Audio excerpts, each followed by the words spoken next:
অনেকে বলে ভাই অনেক ধৈর্য ধরছি আর কত, অনেকে বলে অনেক ধরছি তো আর কত। আমি বললাম ভাই কয় বছর ধরছেন? কয়েছে তো 10 বছর। আমি বললাম ভাই ধৈর্যটা আপনার বিবেক দিয়ে ধরেন না, আপনার কাজ ধৈর্য ধরতে থাকা, যেদিন সেটা কোটায় পৌঁছায় যাবে।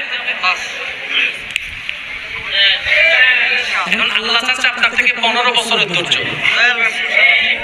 আপনি ধরছেন কত 10 বছর, সেটা আপনার কাছে অনেক লং টাইম। কিন্তু কবরে চোখ দিয়ে যদি আপনি 10 বছর দেখেন, 1 সেকেন্ডের মতো লাগবে না, কারণ দুনিয়ার 50,000 বছর সমান কবরের এক রাত। বুঝতে পারছি বিষয়টা?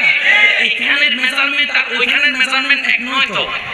আমাদের কাছে হচ্ছে ধৈর্য ধরে যাওয়া, কখন দিবে, কিভাবে দিবে, কোন বারে দিবে, কোন টাইমে দিবে, এটাই একমাত্র রবের ইচ্ছা। কথা বলেন ঠিক কি না? আরেকটু জোরে বলেন ঠিক কি না? মাঝে মধ্যে একটু লিখেছেন